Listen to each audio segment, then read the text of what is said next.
কোথায় যাচ্ছে? কোথায়? আপনিও যাবেন? আমরা এখন সবাই মিলে বোয়ালদায় যাচ্ছি, তাই না ইয়াসিন? কেন আমি যাই? কতদিন যাইনি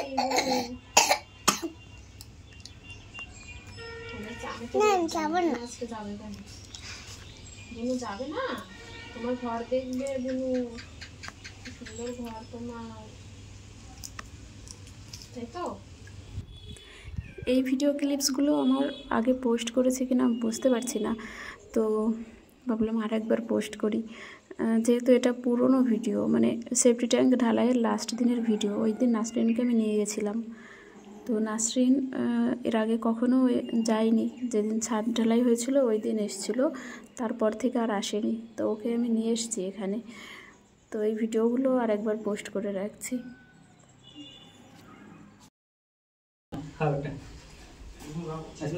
না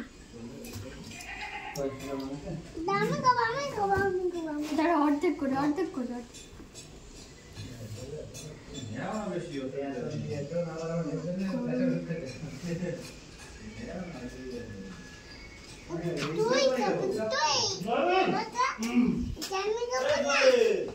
তুমি খাবা ওটা?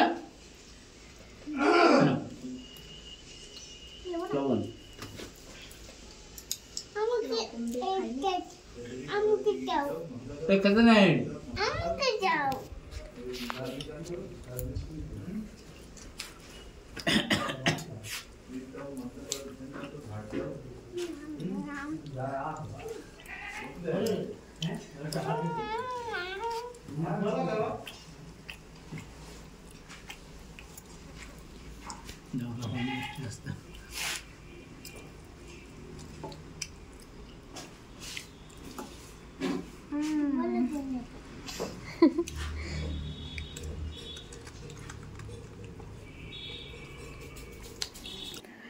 সেফটি ট্যাঙ্কের কাজের যে শুরুয়াত ওটা আমি করিয়েছিলাম। ইয়াসিনের পাপা তখন বাড়িতে ছিল না, তো উনি বলেছিল যে আমি যখন আসব তখন এই কাজটা শুরু করবে, মানে মেন ঢালাইয়ের যে কাজটা ওটা।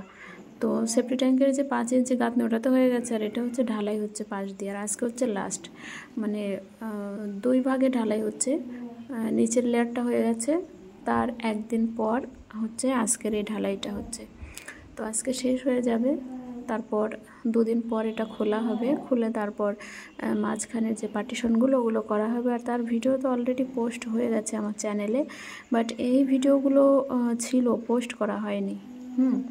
তো আজকে আমি ভাবলাম এটা পোস্ট করে রাখি, যেহেতু আমি সব কিছুই আমার চ্যানেলে রেখে দিচ্ছি পোস্ট করে, তো এটাও রেখে দিই।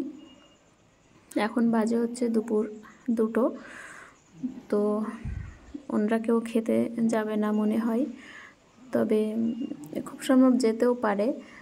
আর গেছিলেও মনে হয়, যেহেতু আগের ভিডিও তো আমার অতটা খেয়াল নেই, মানে ফার্স্ট যেদিন ঢালাই হয়েছিল ওই দিন কেউ যায়নি, সেকেন্ড ঢালাইয়ের দিন হয়তো গেছিলো।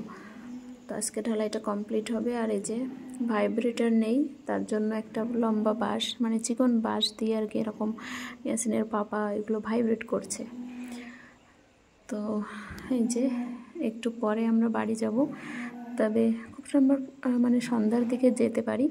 আর আজকে হচ্ছে এই বাড়িতে নতুন চাঁদ দেখব, তো সেই চাঁদ দেখার ভিডিওটাও করা হয়নি। ওই সময় আমি বাইরে উঠান ঝাড় দিচ্ছিলাম, তো খুব সুন্দর কিন্তু চাঁদ দেখা গেছিলো এখানে। আমার যে ঘরে উঠতে যে পটে ওখানে দাঁড়িয়েই কিন্তু দেখেছিলাম।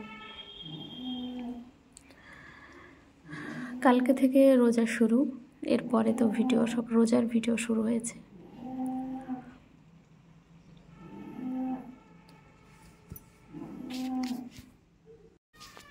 সেফটি ট্যাঙ্ক করতে এত খরচ আগে জানা ছিল না, ভেবেছিলাম হয়তো অল্পতে হবে, তবে একটু একটু করে খরচ তো বেড়েই যাচ্ছে। এখনও উপরে ছাদটা বাকি, ওটাতেও বেশ ভালোই খরচ হবে। তবে একটু টাকা বেশি লাগলেও এটাকে একটু মানে কংক্রিট করে করা হচ্ছে, খুবই মজবুত করে, যেটা ভবিষ্যতে বাড়ির স্ট্রাকচারে কোনো ইফেক্ট না হয় তার জন্য। বাইরে সেফটি ট্যাঙ্ক করলে কিন্তু এই অসুবিধাটা হয় না, যেহেতু ঘরের মধ্যে করা হচ্ছে, ওই জন্য সব দিক খেয়াল রেখে করতে হচ্ছে। এই যে বিকালে ছাদে এসেছিলাম, কি সুন্দর লাগছে, সূর্য ডুবে ডুবে যাচ্ছে। আর আমার গলার আওয়াজটা ভারী লাগছে একটু, হয়তো একটু প্রবলেম আছে গলায়, তার জন্য। তো এখানে একটা সিঁড়ির জানলা বানিয়েছি, তার উপরে পেন্টিং দিতে হবে। মিস্ত্রিরাও বলছে যে এইভাবে সিঁড়ির জানলা তো আমরা কোনোদিন কারোর বাড়িতে করিনি, এটা তোমার মাথায় কীভাবে আসলো? অ্যাকচুয়ালি ভাবতে থাকলে খুব সুন্দর সুন্দর সলিউশন এসে যায় ঘরের ডিজাইনের।